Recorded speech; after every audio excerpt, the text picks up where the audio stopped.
This morning, the neighbor I never dared to dream of showed up at my front door. She wasn't there to complain about the noise or my rusty truck.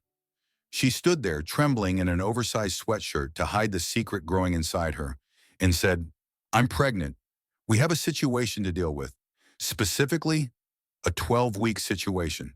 The silence of 5 a.m. in the suburbs of Denver was a liar. It promised peace, but Jack Miller knew better. For him, the silence was just the holding breath before the plunge. Jack sat on the edge of his mattress, the springs of the second-hand bed frame groaning in protest. He looked at his hands. They were large, capable hands, but the map of his life was etched into them in lines of permanent motor oil and black grease that no amount of pumice soap could scour away. He flexed his fingers, feeling the phantom ache of a wrench still gripped tight. This was the uniform of his existence, calloused, stained, and perpetually tired. Outside the window of his rental, a bungalow that had seen better decades, the Colorado autumn was turning the world into a masterpiece he rarely had time to admire. The aspen trees lining the street were igniting into brilliant golds and russets, and the air held that specific crisp bite that rolled down from the Rockies, signaling that winter was coming to bury them. Jack stood up, his knees popping, and navigated the obstacle course of his life. The hallway was dim, smelling faintly of stale laundry and lemon floor cleaner, a desperate attempt to mask the scent of two males living alone. He stepped over a plastic Paw Patrol truck and sidestepped a pile of laundry that he was 80% sure was clean. This was the ecosystem of single fatherhood, a constant state of entropy where order was a luxury he couldn't afford. In the kitchen, the coffee maker hissed and sputtered, delivering the blackest, strongest sludge Jack could brew. He didn't drink it for the taste.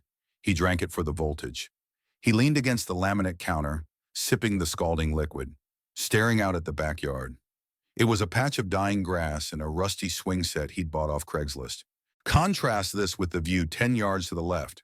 Through the side window, he could see her house, Elena. Elena's house was everything Jack's was not. It was a mirror image of his rental structurally, but existentially, it was a different universe. Her white picket fence didn't have peeling paint. Her lawn was manicured to a golf course green, defying the coming frost.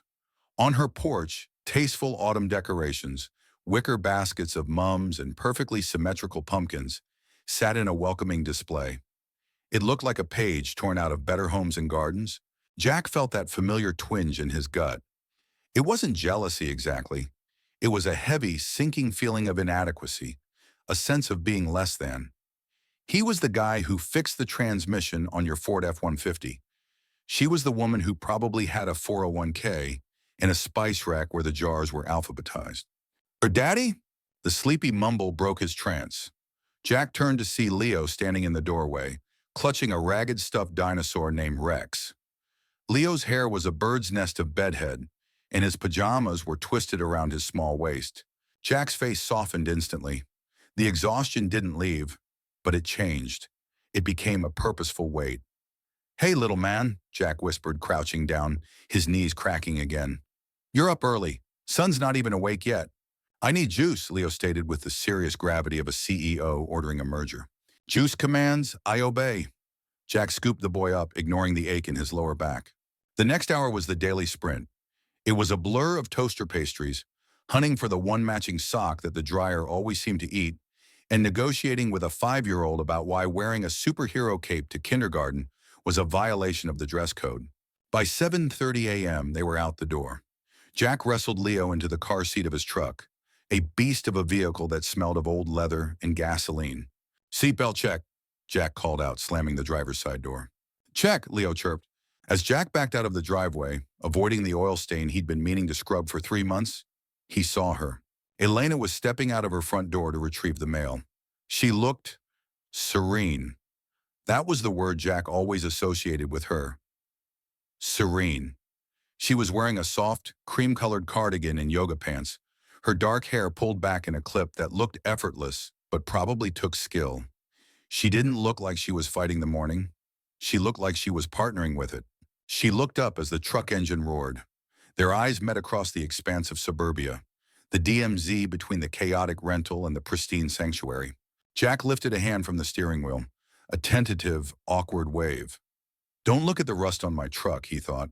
Don't look at the man who probably looks like he slept in a toolbox. Elena paused. A small, polite smile touched her lips. She raised her hand, a graceful flutter of fingers. Morning, Jack, he imagined her saying, though he couldn't hear it over his engine. He nodded, turned the wheel, and drove away. That was the extent of it. That was the rhythm. She was the unreachable ideal of peace, and he was the walking definition of survival mode. He admired her from a distance, the way a sailor admires a lighthouse, grateful it's there, but knowing if he gets too close, he'll just crash against the rocks.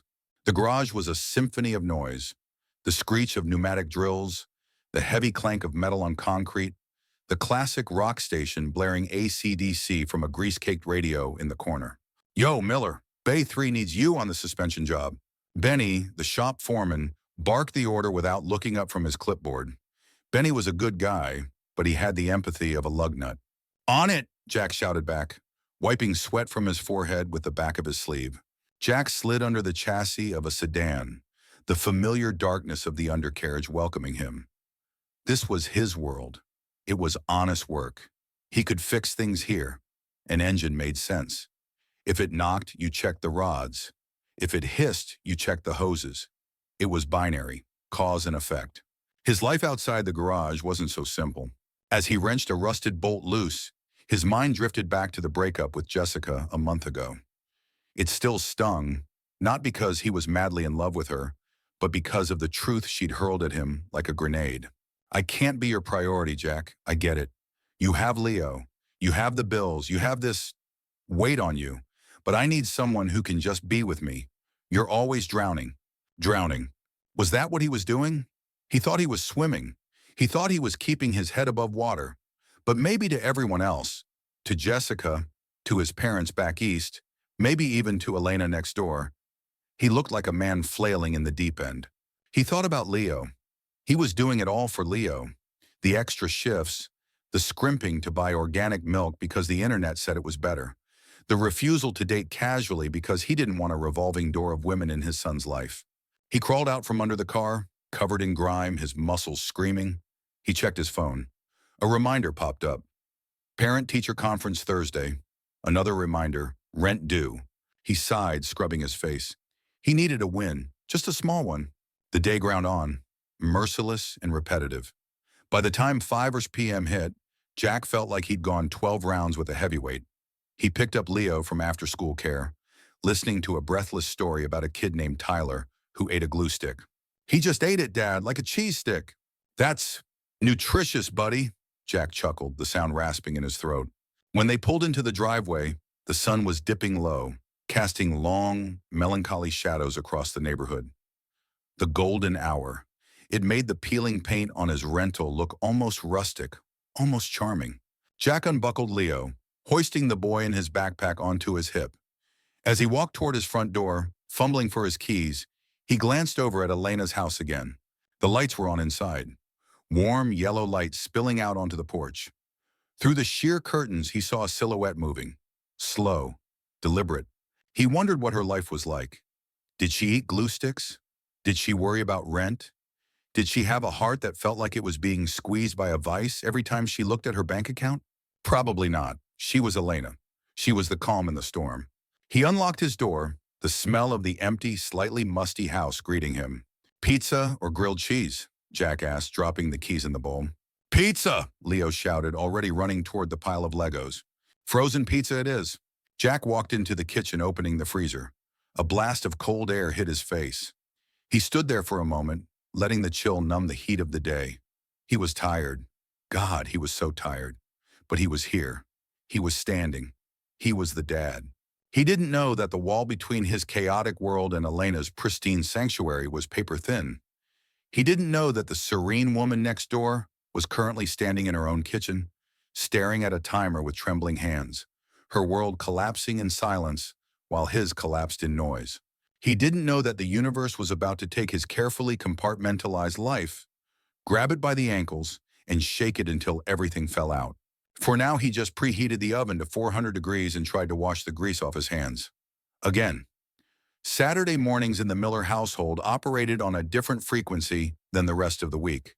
There was no jarring alarm clock, just the heavy, unfiltered sunlight of Colorado piercing through the blinds that Jack kept forgetting to fix. And usually there was a catastrophe before 8:01 a.m. Today the catastrophe was dairy-based. Uh-oh, a small voice chirped from the kitchen. Jack, who was currently wrestling a trash bag out of the canister, froze. Uh-oh was the most dangerous phrase in the English language when spoken by a 5-year-old. He walked into the kitchen to find Leo standing over a jagged puddle of milk and soggy Cheerios. The bowl lay overturned on the linoleum like a casualty of war. It slipped, Leo said, his eyes wide and innocent, looking at Jack for a verdict. Gravity, Jack sighed, grabbing a roll of paper towels. It's a law of physics, buddy. Gets the best of us. He was on his knees wiping up the sludge of oat circles and 2% milk, trying to ignore the fact that the floor was already sticky from a juice incident on Thursday. This was his life, a constant game of defense against entropy. He was scrubbing a particularly stubborn spot when a sound cut through the Saturday morning cartoon noise from the living room. Knock, knock, knock. It wasn't the aggressive pound of a delivery driver or the rhythmic rap of a solicitor. It was hesitant, rhythmic, but timid. Jack frowned. He checked his watch. 8:15 a.m. Who the hell was knocking this early?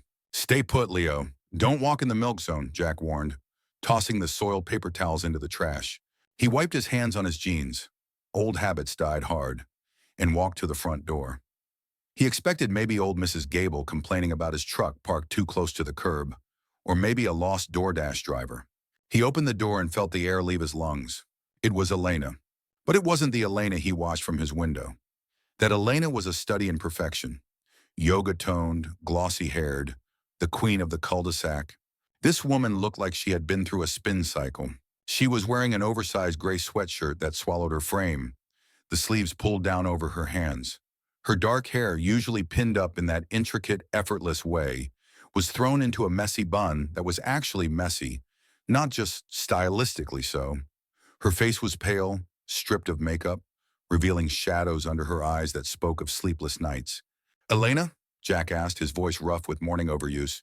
She didn't meet his eyes immediately. She looked at the peeling paint on his door frame, then at his grease-stained t-shirt. "Hi, Jack. I'm sorry to bother you this early." "No, no bother," Jack lied, stepping aside instinctively. "Is everything okay? Did something happen to the house?" "The house is fine," she said, her voice brittle. Can I come in? Just for a minute." Jack blinked. In the 2 years they'd been neighbors, Elena had never stepped foot past his threshold. Their relationship was strictly curbside. Yeah, of course. Come on in. Excuse the everything."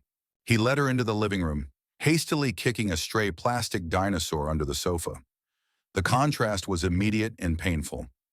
Elena, even in her disheveled state, carried an aura of soft, expensive fabric and lavender detergent. She looked alien standing amidst his piles of laundry and the towering stacks of car and driver magazines. "Coffee?" Jack offered, moving toward the kitchen. "It's fresh. Well, freshish." "No," she said quickly, too quickly. She pressed a hand to her stomach. "No coffee. Do you have tea? Herbal, maybe? Or just water?" "I think I have a box of chamomile from when Leo had the flu last year," Jack said, rummaging through a cabinet that was a graveyard of expired spices. He found the dusty box, filled a mug with tap water, and microwaved it. Classy. When he returned, Elena was sitting on the edge of his worn-out armchair, her posture rigid.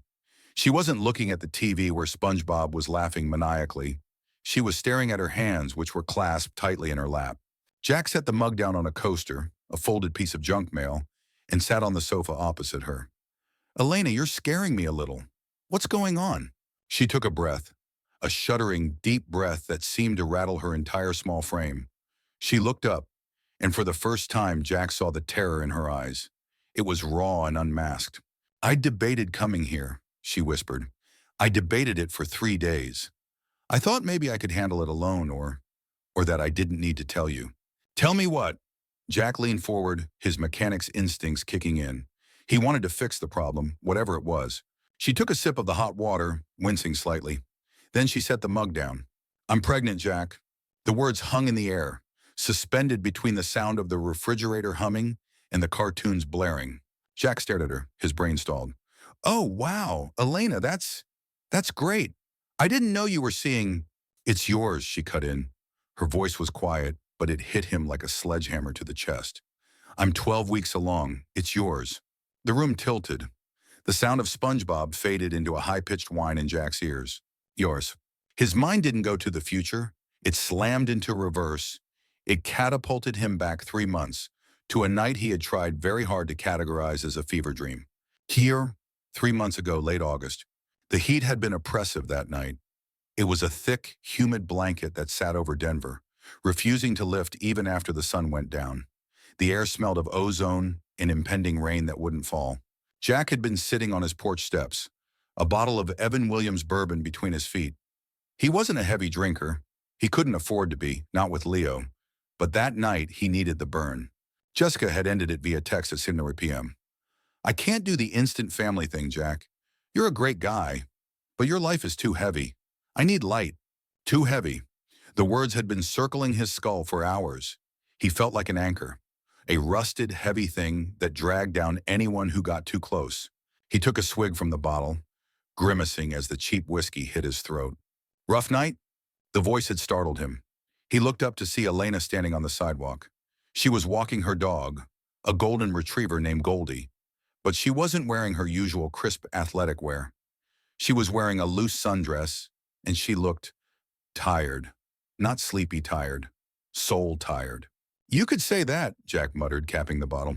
Sorry, not trying to bring down property values by drinking on the stoop. Elena didn't smile. She hesitated, then tied Goldie's leash to his fence post and walked up the path. Can I have a sip? Jack blinked, surprised. Sure, no glass, though. She sat down next to him on the wooden step, ignoring the dust.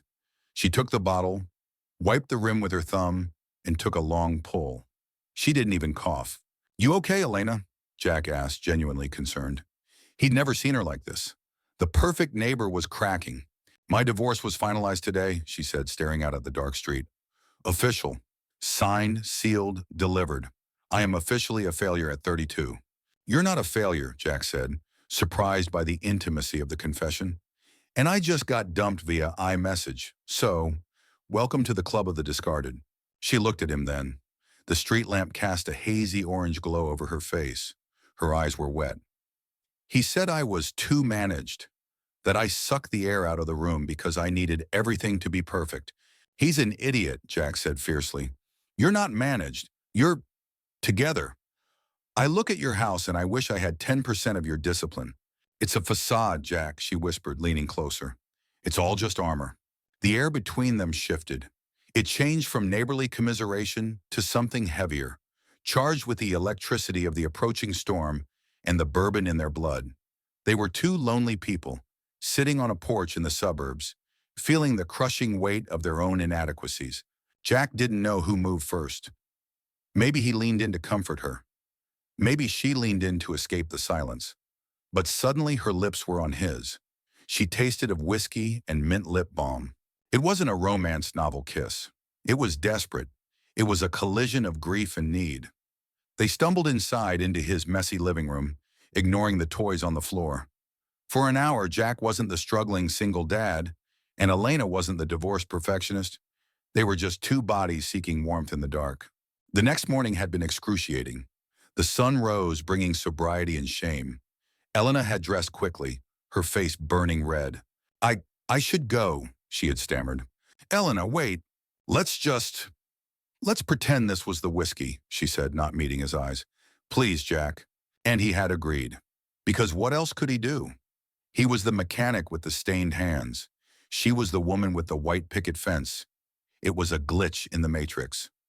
Present day. Jack snapped back to the kitchen. The memory was vivid, visceral. He looked at Elena's stomach, hidden beneath the baggy sweatshirt. 12 weeks, he repeated, his voice hollow. The math checked out. Late August to mid-November. I know what you're thinking, Elena said, her voice trembling but gaining a sliver of steel. You're thinking this is a disaster. You're thinking you can barely handle Leo. You're thinking about your bank account. Jack didn't deny it. His brain was screaming about daycare costs, about the size of his rental, about the fact that he could barely keep himself fed, let alone another human being. I'm keeping it, Elena stated. She stood up, smoothing the sweatshirt over her abdomen. It was a defensive gesture. I'm 32, Jack. I wanted a family more than anything. My ex. He didn't. This isn't how I planned it. God, this is the opposite of how I planned it. But I'm doing this. She looked him dead in the eye. I don't need your money. I have savings. I have my job. I needed you to know because it's the right thing to do and because you have a right to know. She turned toward the door. You don't have to do anything, Jack. You can stay on your side of the fence. I won't ask for anything. She was walking away. She was giving him an out, a free pass. He could just be the neighbor. He could let her raise this child in her perfect house while he struggled in his chaotic one. Jack looked at Leo, who was now lying on his stomach, coloring on a placement mat. He thought about Leo's mother, Chloe, how she had packed a bag one Tuesday morning and simply vanished, leaving a note that said, "I'm not built for this." He remembered the hollowness of that day, the feeling of being abandoned. He looked at Elena's retreating back, small, frightened, but brave enough to walk over here and tell him the truth. "Elena, wait." Jack stood up. He ignored the milk stain on his knee. He ignored the panic fluttering in his chest like a trapped bird. "Wait," he said again, louder this time. She stopped at the door, her hand on the knob, but she didn't turn around. Her shoulders were shaking. Jack walked over to her. He didn't touch her, not yet. He wasn't cuddly Jack or boyfriend Jack. He was Jack the mechanic. He assessed the damage and he formulated a plan. "You're not doing this alone," he said, his voice low and rough. She turned then, tears finally spilling over the dam. "Jack, look at your life. Look at this. You're drowning." "Maybe," Jack admitted, "but I know how to swim in deep water, Elena. I'm not Chloe. I don't run." He reached out and gently took her hand. It was cold. His hand was warm, rough, and calloused. "I don't know how this works," Jack said honestly. "We're a mess. I'm a mess. But that baby?" He glanced at her stomach. "That's not a mess. That's a person. And I'm not going to be the guy who watches from the window." Elena let out a sob, a sharp, jagged sound, and leaned her forehead against his chest. Jack stood there, smelling the lavender detergent and the fear coming off her, and wrapped his arms around her. Over her shoulder, he saw the sunlight hitting the puddle of milk he hadn't finished cleaning. It was going to be a sticky, difficult, complicated day. "Okay," he whispered into her hair. "Okay." The weeks following the revelation were defined by a tentative, clumsy choreography. Jack and Elena weren't a couple, but they were no longer just neighbors. They were something undefined, a two-person construction crew trying to build a bridge while standing on opposite banks of a rushing river. The first step was logistical.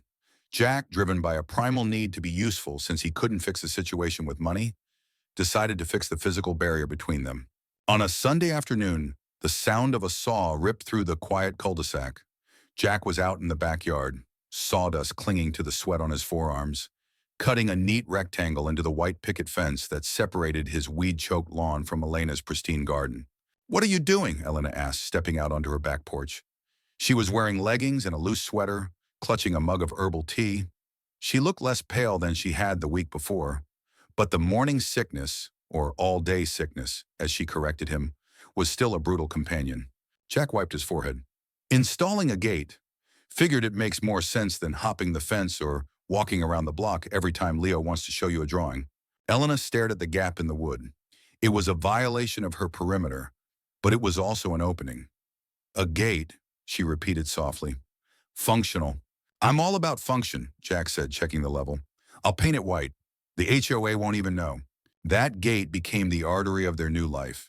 The casserole diplomacy. The dynamic shifted from awkward silence to a barter system of survival. Jack provided the labor, Elena provided the structure. Jack began showing up at her back door at 6:30 p.m. sharp, Leo in tow. He felt like an imposter entering her kitchen. Elena's kitchen smelled of roasting rosemary and garlic. His kitchen smelled of lemon pledge and regret. "I brought bread," Jack said one evening, holding up a brown paper bag from Great Harvest, a local bakery he'd gone out of his way to visit.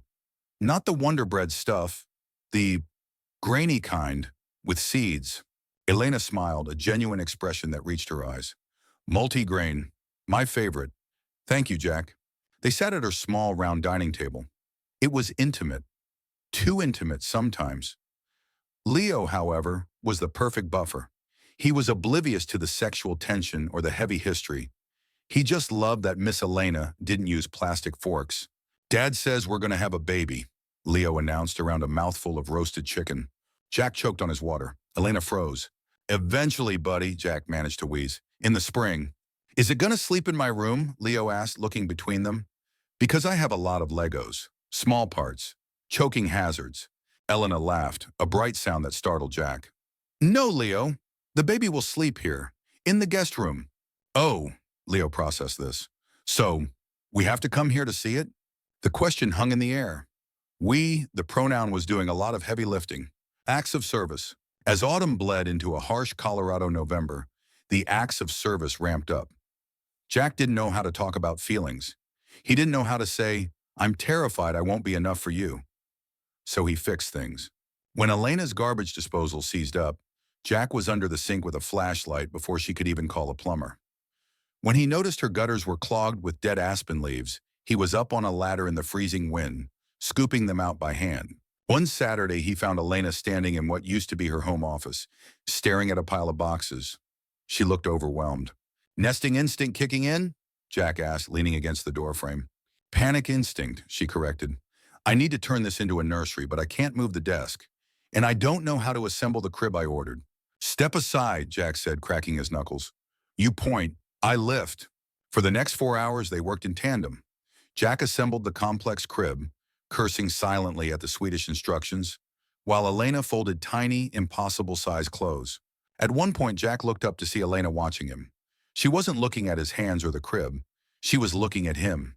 There was a softness in her gaze, a mixture of gratitude and curiosity, as if she were seeing the man beneath the mechanic's jumpsuit for the first time.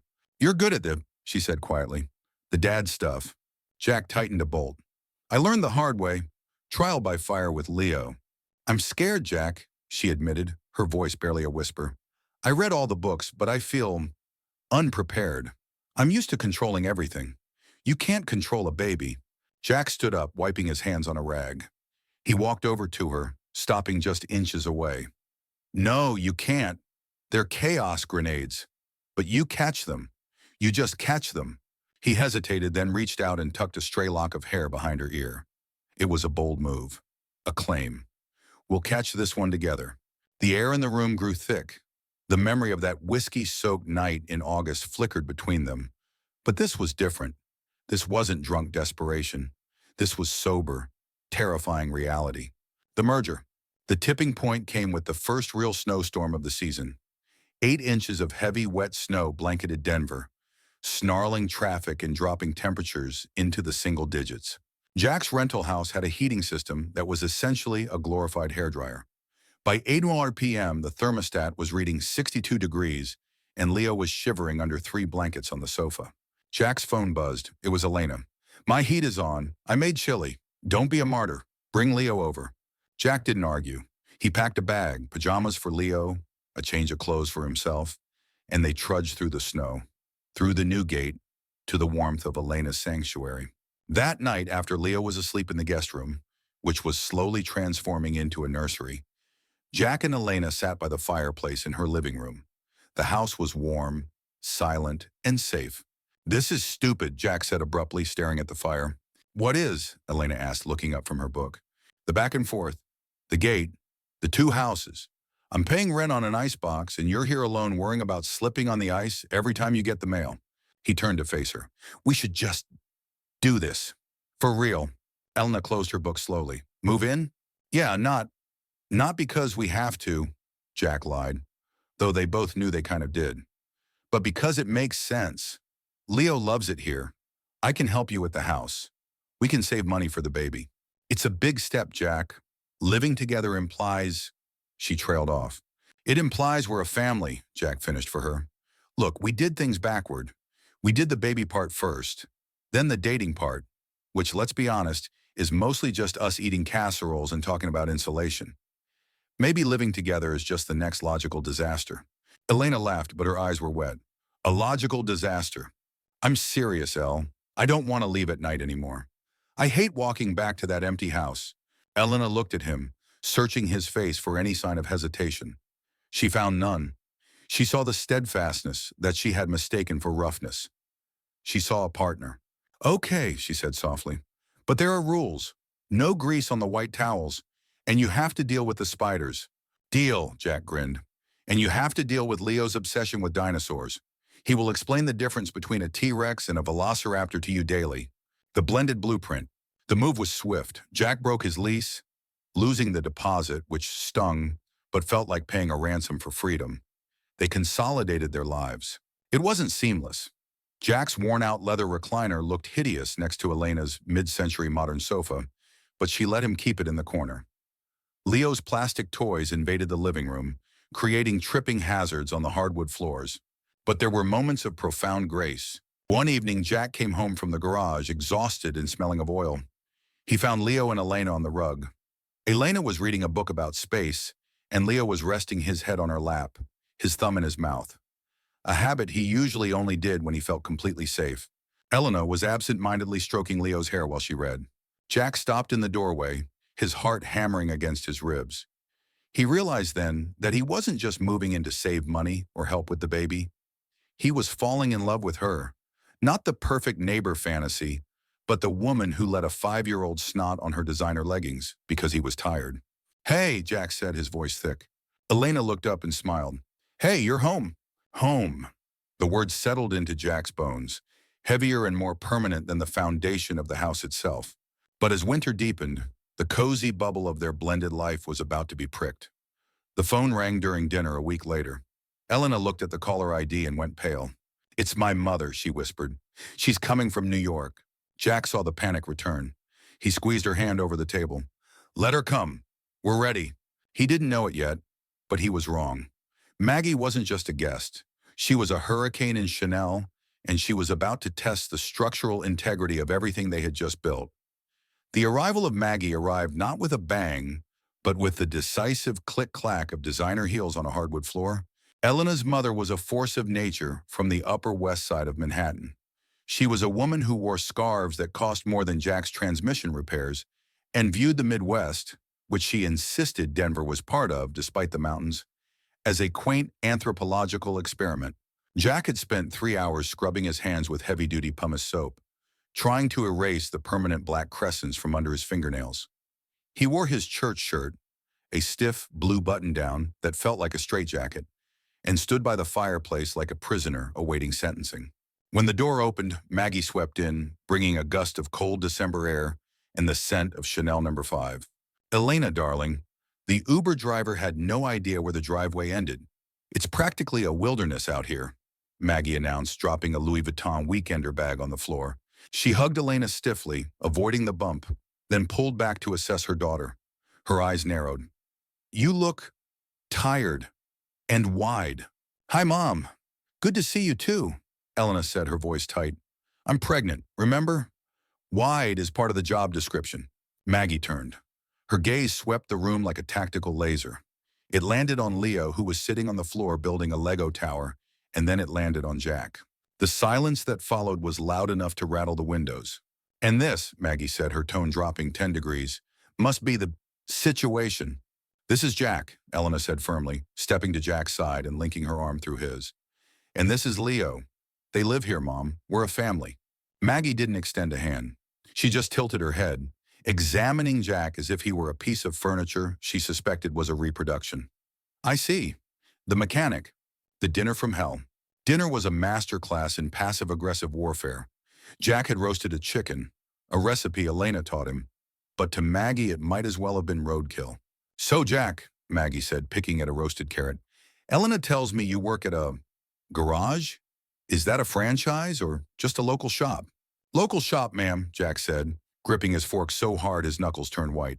Miller and Sons. Well, just Miller now. I run the suspension bay. Fascinating, Maggie deadpanned. And tell me, how does the suspension bay contribute to a college fund? Or a mortgage? Or does Elena handle the heavy lifting there? Mom, Elena snapped, slamming her glass down. Stop it! I'm just asking practical questions, Elena. Maggie feigned innocence, turning her sharp eyes on her daughter. You're having a baby in 5 months. You have a stranger living in your house. You have another child here who isn't yours. I am trying to understand the economics of this bohemian experiment. She turned back to Jack. You must be very comfortable here, Jack. It's a lovely house. Much nicer than the rental I saw listed next door. The implication was a knife to the gut, twisted slowly. You're a leech. You saw a vulnerable, pregnant woman with a nice house, and you moved in. Jack felt the heat rise up his neck. He wanted to yell. He wanted to tell her that he bought the groceries, that he fixed the roof, that he loved her daughter. But he looked at Elena, whose face was pale with humiliation. He took a breath. He remembered who he was. He was a father. He was the guy who fixed things that were broken. I'm not here for the square footage, Maggie, Jack said, his voice low and steady. He didn't sound angry. He sounded resolved. I'm here because Elena and I are building something. I pay my share. I take care of this house. And I take care of your daughter. I know I'm not what you pictured. I know I don't have a portfolio. But I show up every day. Maggie stared at him, surprised by the lack of volume. She expected a brute. She got a man. Before she could retort, a small hand tugged on her cashmere sleeve. It was Leo. He was holding a half-eaten oatmeal cookie. You look grumpy, Leo said with the brutal honesty of a 5-year-old. Do you want my cookie? It has raisins. Dad says raisins are nature's candy, but I think they're just dried up grapes. You can have it. The table froze. Jack braced himself for Maggie to snap at the boy. Instead, Maggie looked down at the small, earnest face. She looked at the crumbling cookie offered by a child who had no idea about class warfare or bank accounts. Her expression fractured. The ice melted, just a fraction. Thank you, she said stiffly, taking the cookie. That is very generous. The garage, the echo chamber of doubt. Maggie stayed for 3 days. By the time she left, the truce was fragile but holding. She hadn't blessed the union, but she had stopped actively trying to perform an exorcism. However, the damage to Jack's psyche was done. Maggie had voiced the very fears that Jack kept locked in the dark basement of his mind. The following Tuesday, the garage was freezing. The bay doors were open, letting in the biting Colorado wind. So the mother-in-law left? Benny asked, wiping grease off a wrench. You survived the inspection? Barely, Jack grunted, wrestling with a stubborn lug nut. Man, you got guts, Benny laughed, shaking his head. Moving in with the rich girl, taking on a baby that ain't yours. Well, it is yours, but you know what I mean. Instant family. Double the mouths to feed. You sure you didn't bite off more than you can chew, Miller? Another mechanic, a younger guy named Kyle, chimed in. Hey, at least he upgraded his living situation. What's she got over there? A sub-zero fridge? Heated floors? Must be nice, Jack. Living the trophy husband life. They were joking. It was just shop talk. But to Jack, it sounded like an indictment. Trophy husband, charity case, the help. Is that what he was? Was he just a convenient solution for Elena? A live-in nanny and handyman who provided a biological connection to the baby? He looked at his hands. They were dirty. They would always be dirty. He thought about Elena's friends, lawyers, architects, people who talked about markets and wintering in places. He thought about Maggie's sneer. He felt a crushing wave of inadequacy. He wasn't a partner. He was a passenger. The meltdown. That night, Jack came home late. He had stayed at the shop an extra 2 hours, taking on a rush job just to feel the weight of cash in his pocket, to prove he could earn. When he walked in, the house was quiet. Leo was asleep. Elena was sitting on the couch, rubbing her swollen feet. The Christmas tree was up, casting a soft, multicolored glow over the room. It looked perfect. It looked like a postcard. And Jack felt like he was soiling it just by standing there. You're late, Elena said softly. I saved you a plate. I'm not hungry, Jack said, his voice sharper than he intended. He walked into the kitchen and grabbed a beer, not bothering to sit down. Elena frowned, pulling herself up from the couch.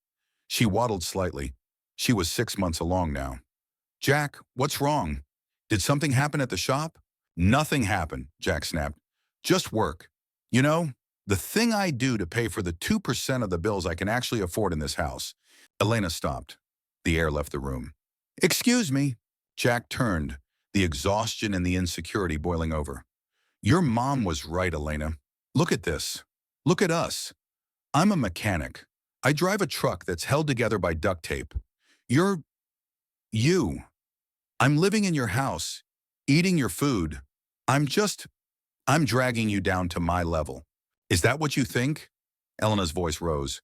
You think you're dragging me down? I think you needed a dad for the baby, and I was the available option right next door, Jack said, the words tasting like bile. I think eventually you're going to wake up and realize you're playing house with the hired help. It was a cruel thing to say. He knew it as soon as it left his mouth. He was lashing out because he was scared. Elena didn't yell. She didn't cry. She walked over to him, closing the distance until her belly pressed against his work pants. She grabbed his face with both hands, forcing him to look at her. "Listen to me, you idiot," she said fiercely. "Do you remember August?" she asked. "Do you remember finding me on the porch when I felt like my life was over? My ex-husband didn't leave because of money, Jack. He left because he didn't want to do the work. He didn't want the mess." She took his hand, the rough, scarred hand, and placed it on her stomach, right where the baby was kicking. "You are the only person who has ever looked at my mess and didn't run away," Elena whispered. "You think you're here because I need a handyman? I can hire a handyman. I can hire a nanny. I don't need you for your paycheck, Jack. I need you because you are the safety." She looked deep into his eyes. "You make Leo feel safe. You make me feel safe. That is something money doesn't buy. Maggie doesn't understand that because she's never had it.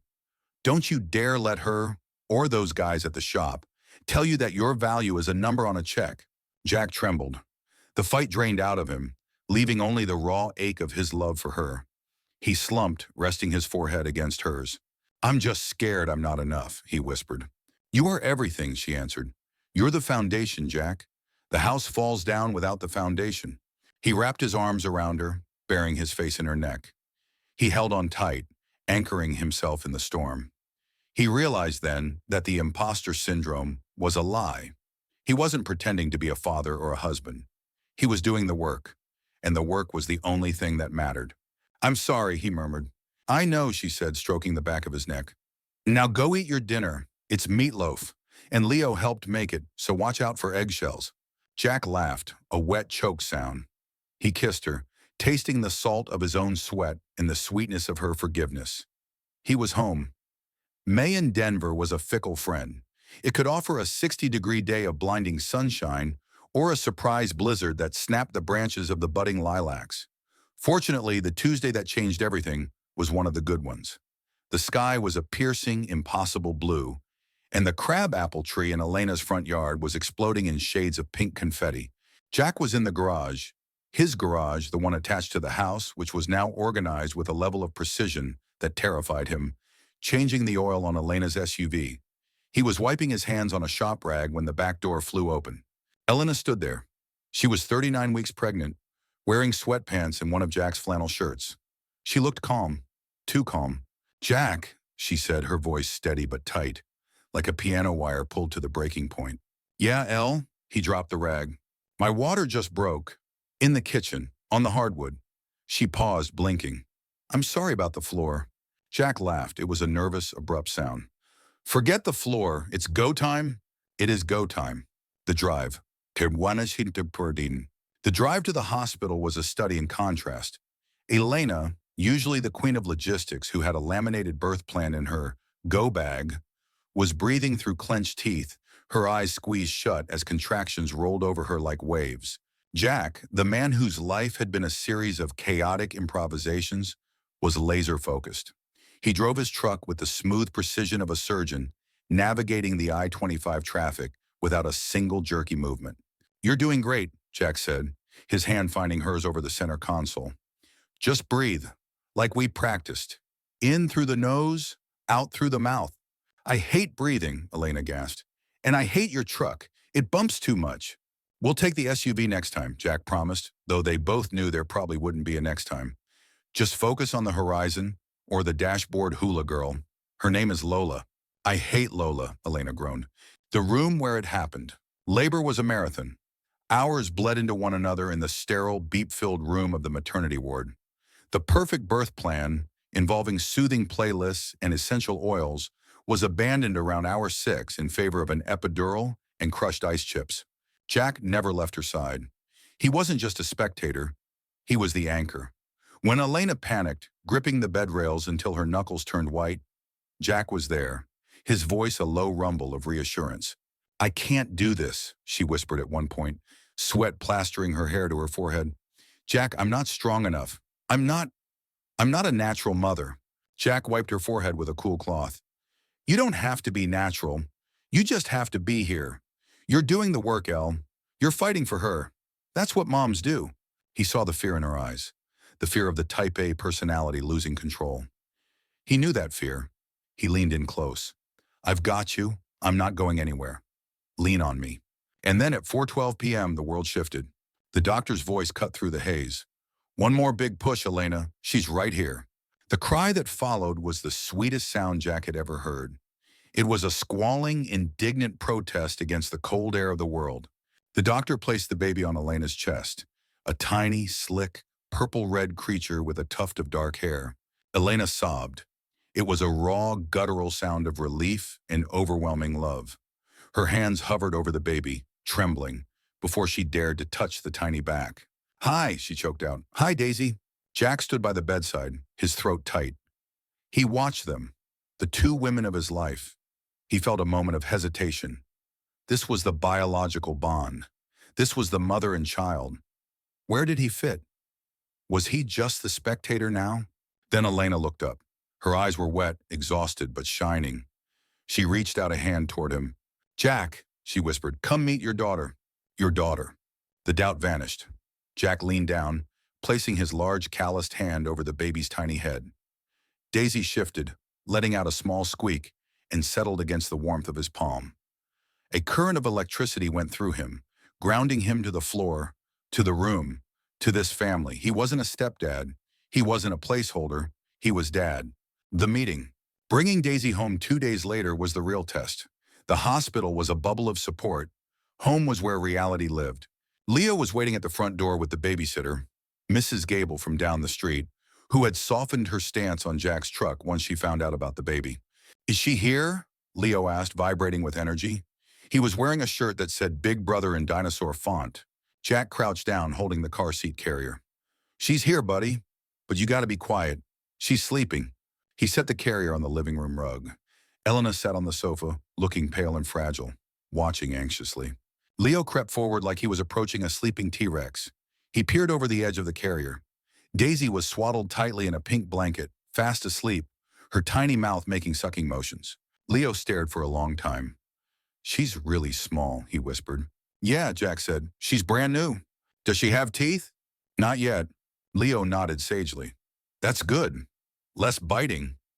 He reached out a finger and poked the plastic handle of the carrier. Hi, Daisy. I'm Leo. I have a lot of cars. You can't touch them yet, but I'll show you the red one. Elena let out a breath she seemed to have been holding for 9 months. She reached out and squeezed Jack's shoulder. The four of them stayed there in the quiet living room. A mechanic, a project manager, a 5-year-old dinosaur enthusiast, and a newborn. It was a patchwork quilt of a family, stitched together by circumstance and choice. But it held. The trenches. The first month was a blur of sleeplessness that made Jack's days in the garage feel like a vacation. This was where the dynamic flipped. In the world of finances and home organization, Elena was the CEO.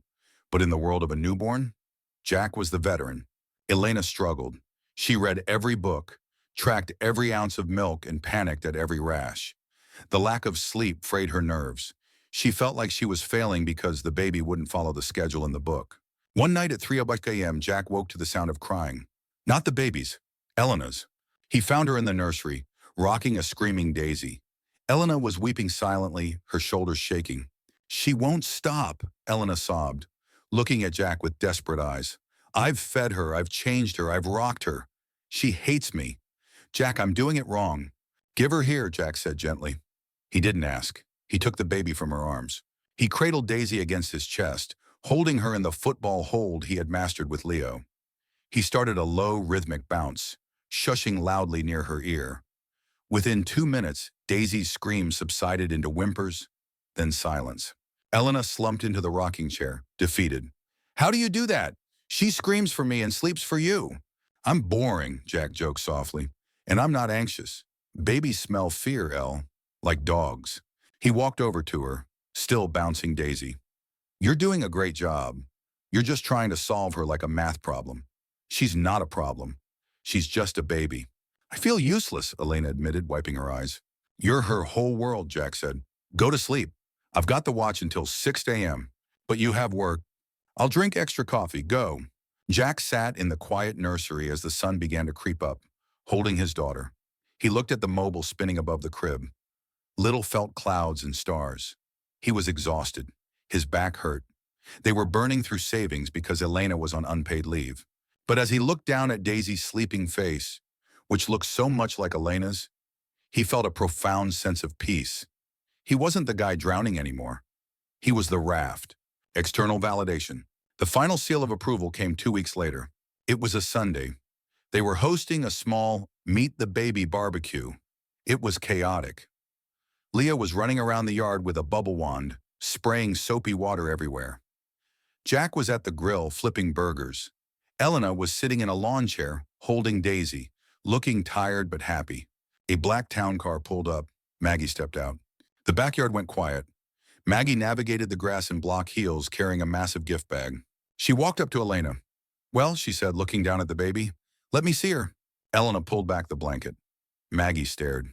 The ice queen of the Upper West Side reached out a perfectly manicured finger and touched Daisy's cheek.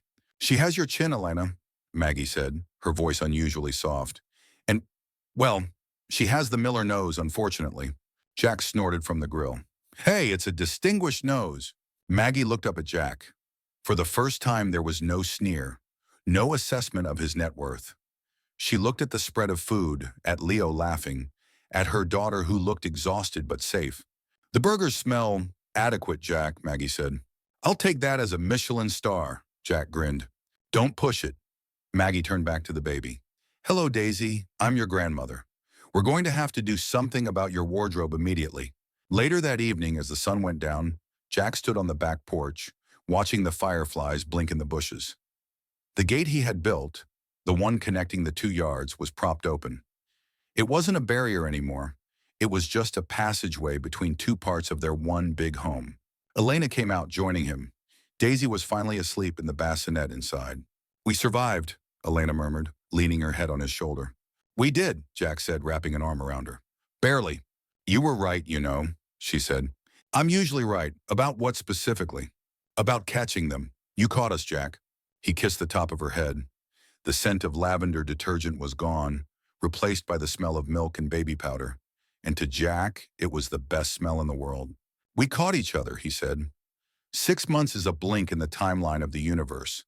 But in the timeline of a baby, it's an entire epic. The Colorado autumn had returned, closing the circle that began exactly 1 year ago. The aspen trees were once again shedding their golden coins onto the streets, and the air carried that distinct, nostalgic scent of wood smoke in decaying leaves. But the house with the peeling paint and the house with the pristine siding were no longer separate entities. They were effectively one sprawling compound connected by a well-worn path through the backyard gate. Jack stood in the driveway, their driveway, wiping down the windshield of his truck. It was the same beat-up Ford, still rusting at the wheel wells, still rattling when it hit 60 miles per hour. But Jack didn't look at it with shame anymore. He looked at it as a vessel that carried his family. "Faster, Dad! We're going to miss the patch!" Jack turned to see Leo sprinting out of the house. The boy was bundled up in a puffy vest that made him look like a frantic marshmallow. "The pumpkin patch isn't going anywhere, Leo. Pumpkins are notoriously slow runners," Jack called back, tossing the rag into his toolbox. Elena emerged a moment later. She looked different than the woman who had knocked on his door a year ago. The tightness around her eyes, that perpetual anxious squint of a woman trying to control the uncontrollable, was gone. In its place was a softer, weary but radiant resilience. She was carrying Daisy in a front-facing carrier. Daisy, now 6 months old, was a drooling, babbling force of nature, wearing a knitted hat with bare ears. "Do we have the diaper bag?" Elena asked, checking her pockets. "And the wipes? And the backup pacifier? And the backup pacifier." Jack walked over and kissed her forehead. "We have everything. And if we don't, we'll improvise. Remember? We're good at that." Elena smiled, leaning into him. "Improvise, right. The new architecture of life." The trip to the pumpkin patch was the kind of chaotic Americana that Jack used to watch from the sidelines. They were part of the horde of families dragging wagons through the mud, searching for the perfect orange gourd. Leo was the scout, running ahead to inspect pumpkins with the seriousness of a USDA inspector. "Too lumpy, too small. This one has a weird scar. Oh, this one is perfect." Jack hauled the chosen pumpkin, a massive, 40-pound beast into the wagon. He watched Leo trying to make Daisy laugh by playing peekaboo behind a cornstalk. Daisy's gummy, toothless grin was the brightest thing in the field. A year ago, Jack had walked through days like this feeling invisible. He felt like a ghost haunting his own life, going through the motions of fatherhood, but hollowed out by loneliness. Now he was solid. He was grounded. He looked at Elena, who was laughing as she tried to wipe pumpkin guts off Leo's sleeve. She caught his eye and winked. It was a small gesture, intimate and casual, but it hit Jack with the force of a physical blow. He was loved, not for what he could provide, not for his potential, but for exactly who he was. The guy who carried the heavy pumpkins. The Thanksgiving prep. Later that month, the blended family experiment faced its final exam. Thanksgiving. It was hosted at their house, technically Elena's house, though Jack's recliner had permanently migrated to the living room. The guest list was a recipe for potential disaster. Maggie flew in from New York, and Jack invited Benny and the guys from the garage because they had nowhere else to go. The kitchen was a war zone of delicious smells. Jack was carving the turkey, a task he treated with the same precision as rebuilding a carburetor. Elena was managing the sides, directing traffic like an air traffic controller. "Benny, get your elbow out of the cranberry sauce," Jack barked affectionately. "It adds flavor, boss," Benny retorted, holding a glass of expensive Pinot Noir that Maggie had poured for him. To everyone's shock, Maggie and Benny were getting along. It turned out that Maggie had a secret appreciation for vintage cars, and Benny knew everything about the classic Jaguar she had driven in the 80s. Jack stood back, wiping his hands on his apron. He looked at the table. It was a hodgepodge. Fine china sat next to Leo's plastic dinosaur cup. The guests were a mix of blue-collar grease monkeys and high-society New Yorkers. It wasn't the perfect Norman Rockwell painting. It was messy, it was loud, it was cacophonous, and it was perfect. Leo was sitting on a stack of books to reach the table, explaining to Maggie why a T-Rex would be bad at passing the mashed potatoes. Short arms. Daisy was in her high chair, smearing sweet potatoes into her hair. Jack felt a hand on his back. Elena was standing there, holding a serving platter of stuffing. "Look at them," she whispered. "I am," Jack said. "It's a zoo." "It's our zoo," she corrected. "Ready to serve?" "Always." The porch was the final reflection. The chaos of the day eventually faded. The guests went home, Benny taking an Uber, Maggie retiring to the guest suite. The kids were asleep. Leo was passed out with a drumstick bone on his nightstand. Daisy was swaddled in her crib, dreaming whatever milk-drunk dreams babies have. The house was quiet. The dishwasher hummed its rhythmic, comforting song. Jack grabbed 2 beers, a craft IPA for him, a non-alcoholic cider for Elena, and walked out to the front porch. The night was crisp. The stars were out, hanging low and bright over the Rockies in the distance. The neighborhood was asleep, windows dark save for the fairy lights wrapped around their railing. Elena was sitting on the swing, wrapped in a thick wool blanket. She looked up as he nudged the screen door open with his hip. "Special delivery," Jack said, handing her the cider. He sat down next to her. The swing groaned, a familiar, welcoming sound. They sat in silence for a long time, just watching their breath mist in the cold air. "I was thinking about the fence today," Jack said, breaking the silence. "The fence?" "Yeah, the one I cut a hole in. I was thinking maybe I should take it down completely next spring. Just one big yard. Maybe build a treehouse for Leo and Daisy in the oak tree." Elena took a sip of her cider, considering it. "A treehouse with a slide." "Obviously with a slide, safety railing included, of course." Elena laughed softly. She leaned her head on his shoulder. Her body was warm against his side. "Jack?" "Yeah. Do you ever regret it?" The question hung in the cold air. It was the question that had been lurking in the shadows since that frantic morning she knocked on his door. Do you regret the disruption, the loss of your freedom, the terrifying responsibility of a second child when you were barely managing one? Jack looked at the street lamp flickering down the road. He thought about the silence of his old life, the coffee drunk alone at 5 a.m., the crushing weight of worry, the feeling of being a satellite orbiting a world he couldn't touch. Then he thought about the noise inside the house now. The crying, the laughing, the Lego stepping, the messy dinners. He turned to look at Elena. Her eyes were dark and searching. "Regret what?" Jack asked. "Regret that my life actually has color now?" He took her hand, his thumb tracing the knuckles.